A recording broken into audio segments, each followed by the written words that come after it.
Now we know, right? Breaking Bad, best TV show ever written. Right? Yep. Thanks to the ending of Game of Thrones, we're still #1. They almost had it, right? Wasn't that good? Yes. We're like, yeah, oh. And then they came to the end and we went, ooh, we texted each other going, we're still #1. Yeah, you are. That is Stephen Michael Quesada, Emmy award-winning actor, known, of course, for his roles in Breaking Bad and Better Call Saul. Tonight, he's hitting the zany stage in Rosemont, but first, Stephen joins us here on Spotlight. Welcome, Stephen.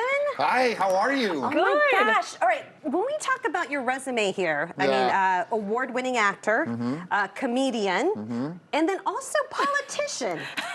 I'm a county commissioner, right? So there's a difference, I think. That's I incredible. I don't worry about running for office. I worry about helping people, and I think there's a difference between somebody who's a community member and a politician. I have to claim politician because you have to run to get an office seat, but that doesn't mean you need to be that once you get the seat, That's right? true. That you could actually do other things, which means help people. I come from that community. I grew up in those neighborhoods. I wanted to change those things. It is unbelievable to me because I feel like if I was ever on a show like Better Call Saul, ever on a show like Breaking Bad, I'd be like riding those coattails into the wind and never doing anything again. Not only are you helping people, you opened a comedy club in New Mexico. Tell us a little bit about that. So I have a great club inside the Santa Ana Star Casino, and it's about 10 minutes out of Albuquerque towards Santa Fe.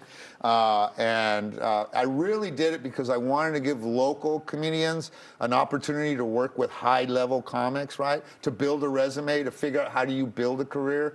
I didn't have that growing up. I had to do bars and breweries and, work as a comic and build a career that way. I wanted to change that for the people in New Mexico and my community, and so I have. I have done it in a big, huge way. We have this, it's not even open a year, and it's already an A-list comedy club around the country. Awesome. I have the biggest names in comedy calling me saying, hey, I want to get into your club. I'm like, well, we can get you in next year, bro.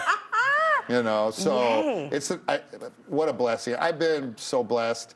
And I think if you are that, then you should give back. I think that it's because it's the audience and the people who support you that make you who you are. Because you can't do that by yourself. So the only way to really give back is to give back to the community, make sure that their children have opportunities, that they have opportunities. My next venture is really to grow the film and television industry in New Mexico, put out Latino and Native American content, original content that we create ourselves in New Mexico.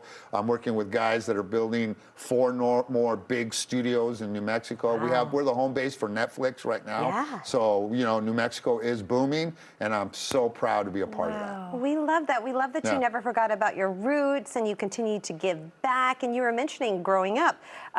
Did you always know, were you trying to be a comedian or were you trying to be an actor or both? Or how did you start out? Well, I did theater, right? Yeah. So everybody starts doing theater and then you realize, wow, I would really like to have a car that starts. I'm not lying to you. I had my car had one tinted window. Oh, no. Yeah, I don't know how my wife married me, but I had one. That's how cool I was. She goes, well, he started with one tinted window. Yeah. Maybe he can afford to do them later. Theater, I love it more than anything. I would love to do that maybe again one time. But there's no money in it, right? Yeah. So I was a writer and I created my own plays. I wrote my own plays.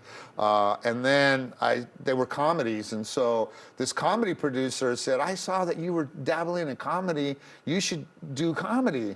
And so I did. I transitioned from theater to stand-up, and I did stand-up for all these years until 2005. And I love that in your stand-up, you do talk about being on Breaking Bad. Yeah. I mean, you talk about growing up in the hood and then having to go back and say, I'm not the DEA agent that you think I am from MTV. That's right.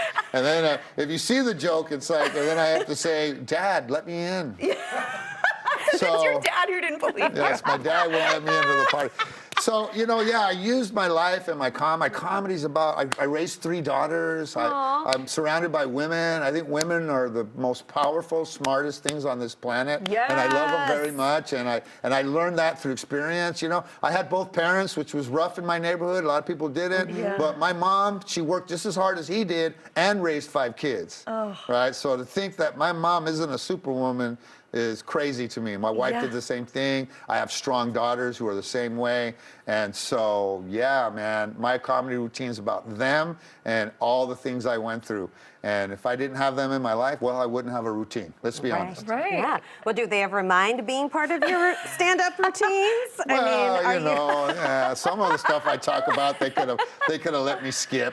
But yeah, I got to be honest. Okay, as a girl dad, what's the one thing that like you wish you had known earlier? Oh, geez. Yeah. You know because I always thought women were like clean. Because I had all Look at our brothers. makeup room right now. I had all brothers, right? I thought I was gonna have the cleanest house. Oh no. What is up? We have no What is- explanation. I don't even know what It's to the tell you. teenage years. It Oh goes my well God. beyond the teenage years, I'm my like, friend. they grew stuff under their bed in bowls. I don't even know what that was. But, yeah, they never asked for a pet. They're growing their own pet under their bed. There's something down there. Are they allowed to date right now? Well, they're gone now, so I'm celebrating. Oh, you're celebrating. You like? Yeah, okay. luxury items for daddy.